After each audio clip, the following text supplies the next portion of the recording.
everybody. Thank you so much for tuning in to our show, The Prosperous Mom, How to Build Wealth by Optimizing Your Health. And excitedly, I am introducing you to one of my favorites.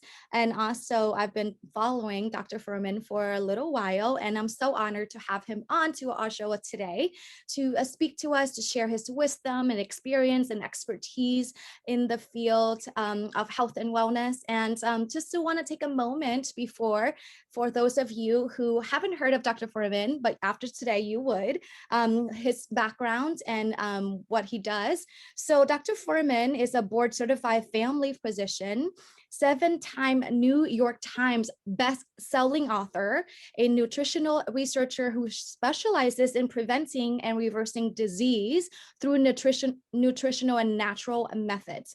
Through his medical practice, Eat to Live retreat, books, and television specials, Dr. Furhman shares his life-saving nutritional protocols with people around the world. His work and discoveries are published in the medical journals, and he is involved in many multiple traditional studies with major research institutions across America. He serves as the president of Nutritional Research Foundation. His 5 PBS shows has raised over 70 millions of PBS. His most recent book is Eat for Life, is also on the shelf if you haven't heard of him. Here we have Dr. Joel Fuhrman. Welcome, Dr. Fuhrman. Thank you. Excited about our talk today. Yes. Thank you for being with us. My pleasure. Amazing. So yes, let's dive right into it. Tell us about your story, what got you into doing the work that you do today, and what really inspired you to really embark on this path of helping everyone staying healthy and well. Well, it's a long story, but I'll try to summarize it. I was on the U.S. World Figure Skating team. Oh, wow. I was second in the United States in pairs figure skating with my sister in 1973. And so I was really involved with competitive sports and athletes and extending my, stamina and strength and just in training all the time. So we ate very healthy. I was reading a lot of health and nutrition books to have better stamina. And of course, then I was injured. I was on crutches for a while. I was third in the world in pairs figure skating in 1976. But after my injury, I didn't really, couldn't get back into the next Olympics. So I retired and I went into my family's business, but I had such a background. My family had a chain of 10 shoe stores in New York City area. But I was so excited by what I was reading about nutrition and about the fact that you didn't have to have heart attacks and strokes and cancers, and the diseases that most people get were mostly the result of poor health habits and lifestyle mistakes. So my father retired, and I told him I didn't want to take over the business. I wanted to have him sell the business so I can go back to medical school to be a physician specializing in nutritional medicine. So I chose to go to medical school, and I went to an Ivy League medical school, University of Pennsylvania, because I felt that I'd have a bigger impact on changing the face of healthcare. Because I didn't want to practice conventionally. I never had the idea of just prescribing drugs. Matter of fact, when I met my wife, when we first met, before we started even dating, she was applying to medical school. And I was saying to her, well, what did you want to go to medical school for? Because these people because like hitting yourself with a hammer, smacking your hand and crushing the bones. You go to a doctor and he gives you a pill to relieve the pain, and you go home and you smack yourself with another hammer. I said, because these drugs are toxic. They don't, the more drugs people take, the closer they are to death. And doctors don't get people well. Mostly what they do is worthless. They just enable people to keep eating unhealthily, thinking their numbers look better on the test, and they still get heavier and sicker. And then she said, then this is when we were first meeting, and she said to me, well, if you're so passionate about that, why don't you go back to medical school and change things the way they do things? Oh, so what a woman. What a challenge. What a challenge, right? Right. So I was thinking about that before, but I thought I was too old, or I was already graduated college as an economics major from NYU, and I didn't think I had the pre-med requirements. So I went back so at that point, I decided to leave my family business and go back to school full-time, because it really was my passion. And I went to Columbia to get all the pre-med requirements. And then I went to Penn to go to medical school. So when I finished medical school in 1988, I started right in, my residency to 91, and I'm a board certified family physician. But then I started right in with my nutritional specialty right from the get-go. And my greatest passion and reward and satisfaction has been the many thousands of people that I've been able to recover their health completely and get off drugs, get rid of their high blood pressure, diabetes, psoriasis, asthma, lupus, rheumatoid arthritis, fibromyalgia, fatigue, just all these people that have made comprehensive and complete recoveries and are living and enjoying life.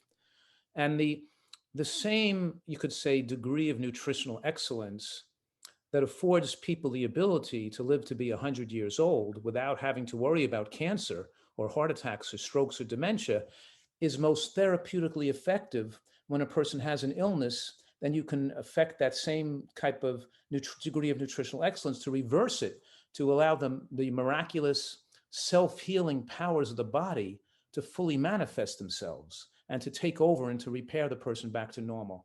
So it's rare that a person who's really motivated and informed can't get well from almost whatever is plaguing them, because our body is so, you could say, so designed to keep well, especially in today's climate when so many people are dying needlessly of COVID and infections. And we have people would rather stay overweight, sickly, and eat fast food and eat fried foods, and they'd rather die because these foods are designed to be so addicting that they take over the primitive brain and people can't even think rationally. They're literally, we have a whole part, a whole major part of our population literally committing suicide with food, because if it wasn't COVID, they'd be dying prematurely of breast cancer, of colon cancer, of heart attacks and strokes, or living in their later years with dementia.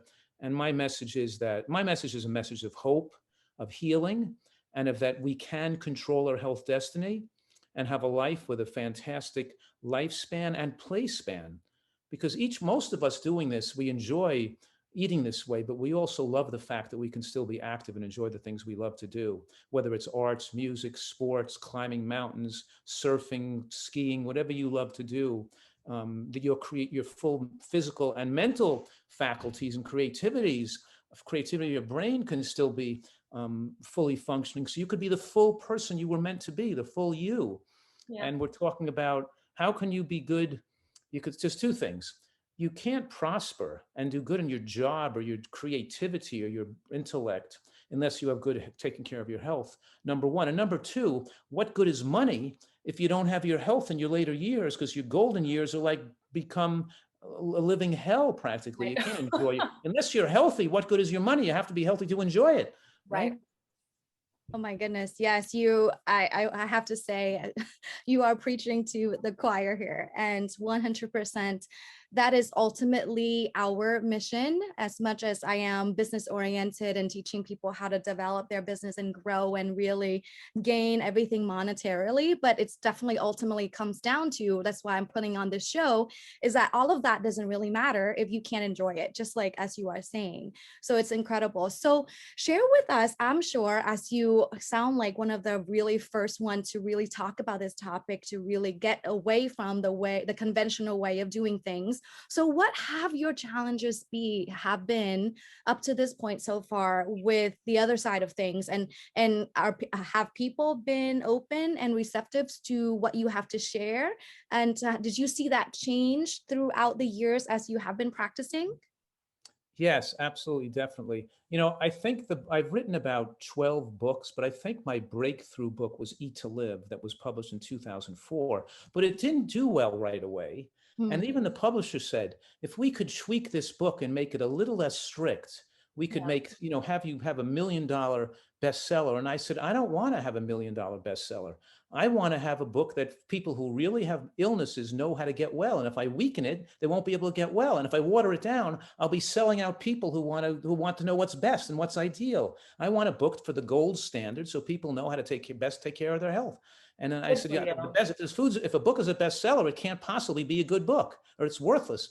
But of course, then my book became a major bestseller and the #1 spot in the New York Times for over a year. But the reason that happened, I think, was not till 2011. So the book was already out 5 years when that happened. I revised it because I had my show at PBS. And my show on television at PBS hit a nerve in the population. And the show became one of PBS's best money fundraisers of all times. You said earlier, I raised over $70 million for public television. But in any case, a lot of people, that show did very, very well. And of course, it pushed my book up to be a bestseller. And that's where many hundreds of thousands of people were able to change their lives around and learn more about my work, which I'm very fortunate and grateful for the opportunities I've had to reach so many people.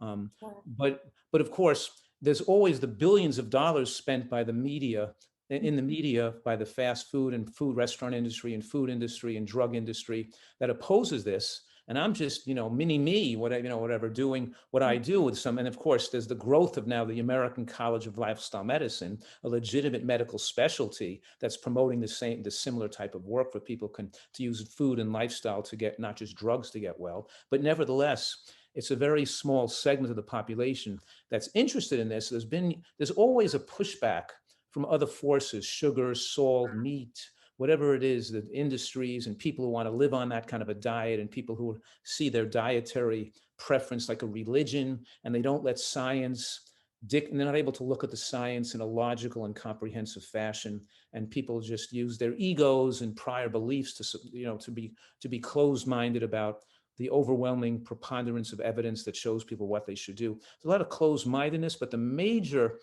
you could say, factor, if you're saying that I've seen that's been most personally distressing, is this concept of food addiction. Because people I could have reached and people you really cared about and who wanted to get well, their addictions became overwhelming, where they couldn't stop eating the fast food or the sweets or the junk food, and they lost some weight and gained it back again, and some tragedy happened to them, and they knew what to do, why couldn't they do it? And so it's the frustrating nature of some people unable to make this type of shift to get well. And that's where I've spent the last, let's say, decade developing, of course, a program for people who are food addicted and for people to make that change with the best type of professional guidance. And even, as you know, opened up a retreat here in San Diego where people can come and stay here for 2 to 3 months or more even, to learn to eat right, to learn how to make it taste good, have time of abstinence away from this illicit love affair you have with self-destructive foods. Right. And people don't just lose weight, they stay here an extended period of time so they can learn and change their mental outlook and lose their attraction for those foods. There's nothing like an enforced period of abstinence away from your alcohol, away from your cocaine, or away from your donuts and fast food or commercial baked goods, to be able to feel like you can live without those foods. When the main mistake people make is they think they keep dabbling in both worlds. Oh, I'll just have the alcohol on the weekend, or I'll just have the donuts, or I'll just have that big, the burger or the French fries or the pizza once a week. And it derails them, and and they eventually aren't able to stay away from it. But once they're away from that stuff long enough, their taste buds get reset and retrained, and they like other foods more. And then they stop thinking about those foods so much, and they realize over time that you can make such a array of delicious recipes and foods that satisfy you just as much. And eventually, over time, people are able to sustain this for the rest of their life and keep the weight off and can keep their good health. But that's obviously been a big challenge. Sure. Is people, because they know, even people who know what they should do or want to get healthy, they just can't do it. And so the challenge has been not just putting out the information, but putting out the way people can achieve this and really apply it to their lives. Giving them a vehicle, right? Giving them a vehicle and make sure it can work for them. Because every success is like an incredible, exciting pleasure, and every failure is a disappointment to obviously the person trying to help this person. Sure. Oh my goodness, yes, 100%. And I love how you were able to really identify that food addiction could be like the ladder to that new way of living and developing a new lifestyle. And yeah, it's the most challenging, for sure. I mean, honestly, I have 2 little ones, and even just the shift of them eating the way we do in the family, and all of a sudden they go to the birthday party and there's this donut, or like you said, or there's this ice cream, and we're like, no, we don't do that. And the minute I remember giving into the first time, it's like the whole thing now in our family. So it's definitely that environment factor is so super important when it comes to, you know, food, understanding it. And I think it's so incredible and fabulous that you have this retreat center that is really helping people and teaching people how to really understand food, but really creating that environment so then they can really practice to see what it's like to without the relying on the other, I guess, substances, whether it's sugar or whatever it is. Sure. So. And you know, on my website at drfurhman.com, I have a whole member support where people support each other and answer questions. And I have a team of food addiction counselors that actually work with people over phone, on the internet, through emails. Not everybody can come here to the retreat, but we have some supportive services to really keep people connected. It's hard for some people to do this alone. But by the way, you mentioned ice cream. Can I give you my most delicious ice cream in three ingredients, okay? Yeah. Frozen bananas, or maybe four, three ingredients: frozen bananas whipped. Can I guess what the cream is from? The cream? You can guess, sugar. Is it coconut milk? No, I use macadamia nuts. Okay. Okay. Real macadamia nuts, bananas, and real vanilla bean powder are the three main ingredients. I might put a drop of soy milk or water in there just to make it cream better. But once the bananas are frozen, the nuts obviously aren't frozen. The cocoa, just put it in there with the frozen banana and you cream it up. It's so delicious.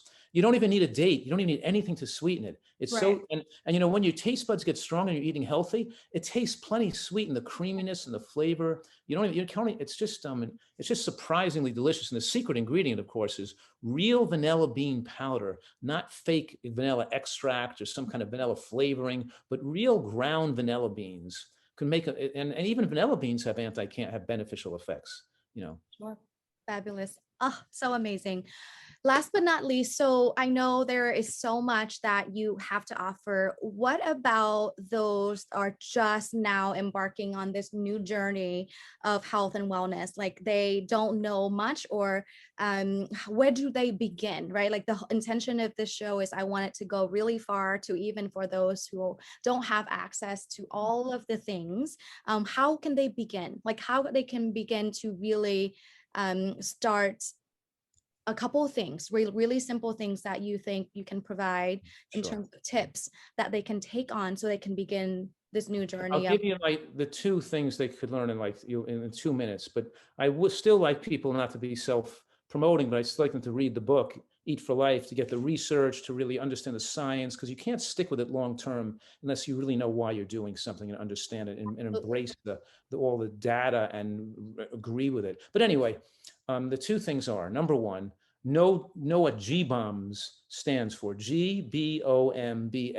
stands for the food groups that have the most scientific support for protection against cancer that promote extra lifespan. And the GBOMBS stands for greens, beans, onions, mushrooms, berries, and seeds. Are you eating your GBOMBS every day? Greens, beans, onions, mushrooms, berries, and seeds every day. Okay, now the real thing where I tell people to start is lunch.